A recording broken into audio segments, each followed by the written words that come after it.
Good morning everyone. তো আমি এখন থেকে ব্লগটা শুরু করতেছি আর তোমরা দেখতে পাইতাছো একটা কচু গাছ দেখাচ্ছি। অ্যাকচুয়ালি এটা বেশ কচু গাছ, তো আমরা বাড়িতেই আছে। তো এদিকে আমার বরে আজকে মানে ইচ্ছা হইলো যে কচুটা খাইবো।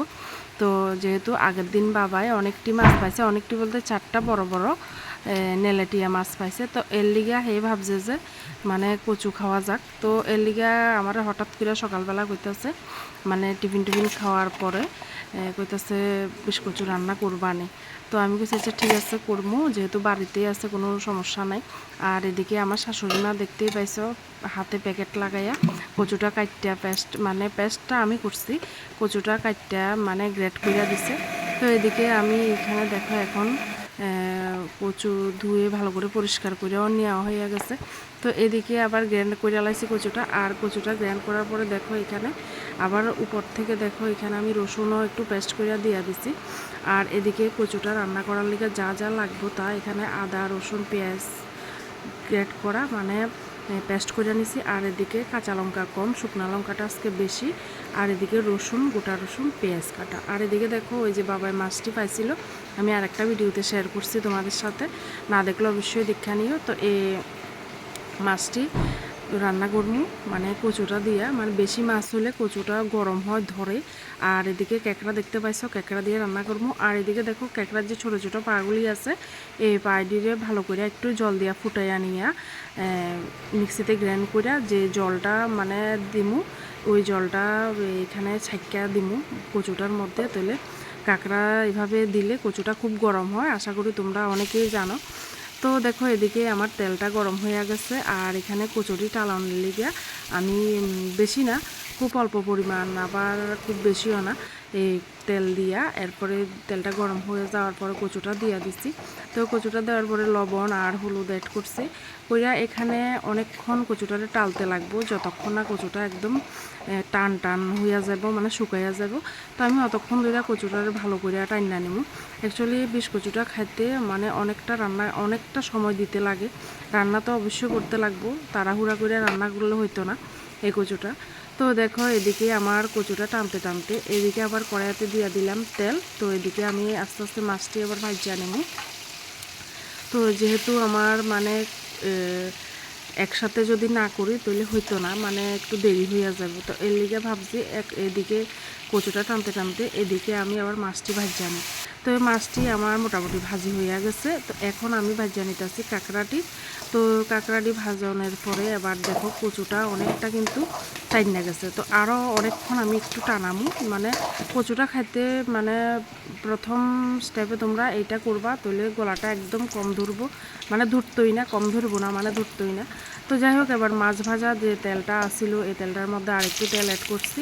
তো অ্যাড করার পরে এখানে দেওয়া হয়েছে দেখো শুকনো লঙ্কা, এরপরে তেজপাতা, এরপরে পাঁচফোড়ন। তো পাঁচফোড়নটা আমি বেশিরভাগ তরকারিতে ইউজ করি, আমার কাছে খুব ভালো লাগে ফ্লেভারটা। তো পাঁচফোড়নটা ফুটতে যাওয়ার পরে এরপরে দিয়ে দিচ্ছি আমি এখানে পেঁয়াজটা। তো পেঁয়াজটা একটু ভালো করে ভাজা নিব। তো পেঁয়াজটা ভাজা হয়ে গেছে। তো এখন আমি দিয়া দিব কাঁচা লঙ্কা কম, শুকনা লঙ্কা পেস্ট, এরপরে দিয়া এখানে আদা রসুন পেঁয়াজ পেস্ট।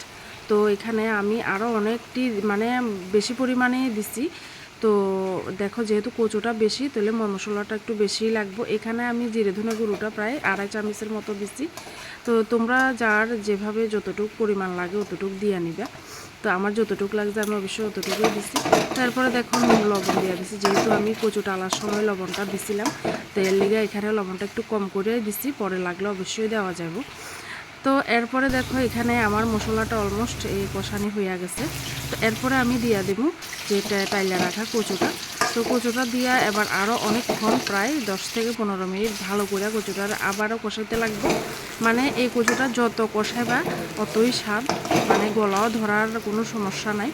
তো দেখো এরপরে দিয়ে দিচ্ছি গোটা রসুন। তো দেওয়ার পরে এখানে আমি একটু কুমকুমু জল গরম করে নিছি। তো এখানে দিয়ে দিতেছি এরপরে গরম জলটা। তো গরম জলটা দেওয়ার পর এরপরে দেখো এদিকে আমি মাছ ক্যাকড়া এগুলি সব ভাজা নিছি। তো আর এদিকে দেখো আবার বাবার লিগা এক্সট্রা করে আমি কচুর ঝোলটা রান্না করছি, যেহেতু বাবাই মরিচ খায় না, একদমই খায় না।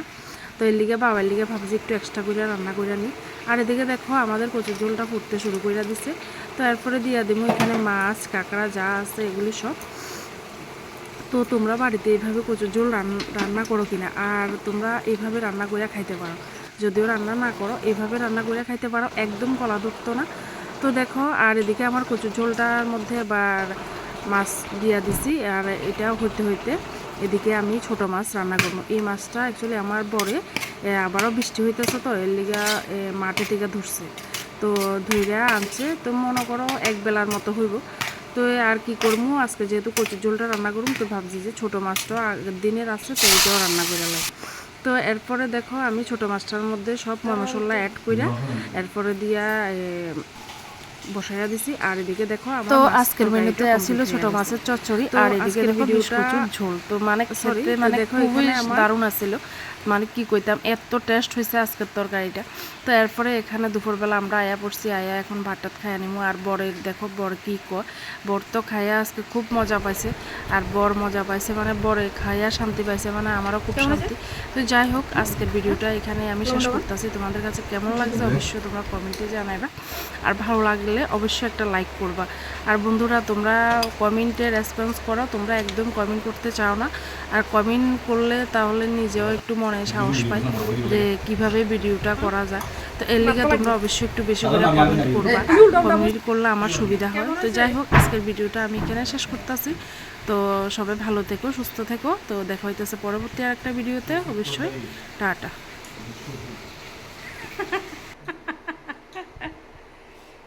হ্যাঁ এটা তো আমি দেখাইছি 20 বছর।